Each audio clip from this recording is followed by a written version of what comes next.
Welcome to Hatman Strikes Back Daily Boxing News. Derek Chisora is not only picking Anthony Joshua to stop Tyson Fury in 6 rounds if they ever fight, he's also picking him to stop Alexander Usyk in 4 rounds if they ever have a trilogy. Now let's get the obvious out of the way. Derek Chisora is not only a friend of Anthony Joshua and has been for many years, he's also an Anthony Joshua fanboy. Oh yes he is. With that being said, it doesn't necessarily mean that Chisora won't turn out to be right. I mean, I don't think he will be, but it's heavyweight boxing. I'm open to the possibility. But if it did happen, let's say AJ smokes Dubois in a couple rounds, takes out Fury in under 6, demolishes Usyk in 4, I would have to say that that would be one of the greatest comebacks in heavyweight boxing history. Because AJ has been written off several times in his career. Now, some people might talk about Tyson Fury's comeback from weight gain and substance abuse issues, and that was certainly an impressive comeback, but he was coming back from opponents outside the ring. Nobody ever doubted Tyson Fury's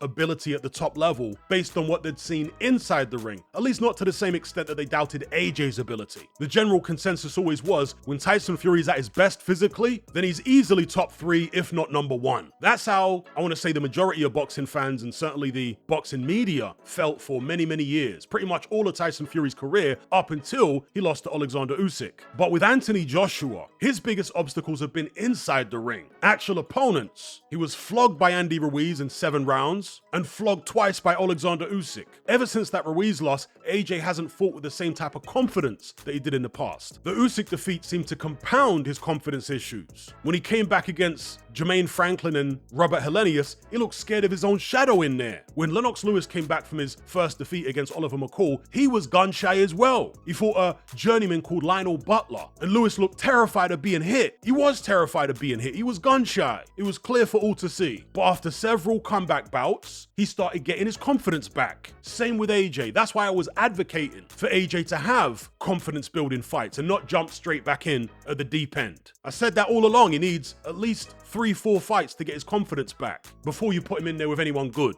He was rushed early on in his career and he didn't really have enough time to learn the art of boxing properly. So since losing the heavyweight titles, why not do it now? That's what I was saying after the second defeat to Usyk. It's a tried and tested method that Lennox Lewis used, Mike Tyson used when he came back from his first defeat to Buster Douglas. If it's good enough for those great heavyweights, why wouldn't it be good enough for Anthony Joshua? Well, somebody in Joshua's team, perhaps Joshua himself, realized it would be, and so that's exactly what they did with him. Gave him 4 confidence builders, the last 2 being the best ones. I don't mean the best opponents necessarily, I just mean the best confidence builders because of the styles and what have you, and the many rounds of previous experience he'd had sparring Otto Wallin. So anyway, AJ was written off many times. I never wrote him off. That's a fact. I always said if he can get his head straight, he can still be a top heavyweight. He can still win back a version of the heavyweight title. I always said that because physically, my perception always was he was still fresh. He hadn't been in a ton of grueling battles. He'd taken care of himself like a professional athlete should. Now, I didn't know whether he would get his head straight, but I always thought that if he did, he could still be a factor. Anyway, he's got 3 losses. He's been wrote off a bunch of times. There's been this constant narrative throughout his career that he's a protected, manufactured fighter that's been perpetuated particularly by Tyson Fury fans and also Deontay Wilder and his fans. But the irony of that is incredible because Deontay Wilder was a manufactured fighter if ever I seen one. He was written off loads of times, schooled by Usyk twice. If he were to come back, brush Dubois, punch up the Gypsy King, and clap out Usyk in 4 rounds, bro, that would have to be right up there with some of the greatest ever comebacks in heavyweight boxing. A lot of people don't realize how great Muhammad Ali's comeback was because he was totally written off as well. He was in the wilderness for years after his defeat to Joe Frazier, and even more so after his defeat to Ken Norton. Everyone thought he was finished. George Foreman came through wiping everybody out, fighters who'd beaten Muhammad Ali. Surely Ali had no chance against this man. That was the general consensus, and understandably so. At that stage of Ali's career, he wasn't giving you any reason to believe that he could go in there and beat George Foreman. All the form was on Foreman's side, and he was the younger man, undefeated, winning in spectacular fashion against guys who'd really beaten Ali up. So he made a fantastic comeback. Evander Holyfield made several fantastic comebacks. Holyfield was really the comeback king of heavyweight boxing in the 90s. When he lost to Bo the first time, everyone wrote him off. When he lost to Michael Moorer, everyone wrote him off. When he lost to Riddick Bowe in their 3rd fight, everyone wrote him off. But he kept coming back with these spectacular wins as a big underdog. Did it in the 2nd Bowe fight, did it against Mike Tyson, and of course avenged his defeat to Michael Moorer. If Anthony Joshua were to pull off off the comeback that Derek Chisora has predicted, his story would be right up there with the best of them. Can he do it? Well,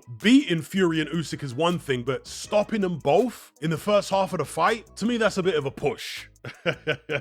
Particularly with Alexander Usyk. I think AJ's got a much better chance of stopping Tyson Fury than he has of stopping Alexander Usyk. And I'm not picking him to stop Fury, by the way. I'm just saying, if I were to put a percentage chance on it, I'd give him a higher percentage chance of stopping Fury than stopping Usyk. At least as things stand right now. We'll see how Usyk looks in the Fury rematch if that goes ahead. Because if Usyk doesn't look good, or he loses, or takes a load of damage, then obviously I might have to reassess at that stage. Because circumstances change, right? Fighters deteriorate over time. But as things stand right now, I don't see how AJ beats Usyk at all. Never mind stopping him in 4 rounds. Anyway, let me know what you guys think in the comment section below about Derek Chisora, AJ's friend and certainly fanboy, picking him to stop Tyson Fury in 6 and Alexander Usyk in 4. Chisora is generally quite good when it comes to boxing predictions, but with this one being so close to home, with him being so emotionally involved, I'm wondering whether that might compromise his judgment on this occasion. Let me know what you think. Don't forget to like the video. It's very important. Subscribe if you haven't done so already. Share the video everywhere and stay tuned for my next upload. I'm out.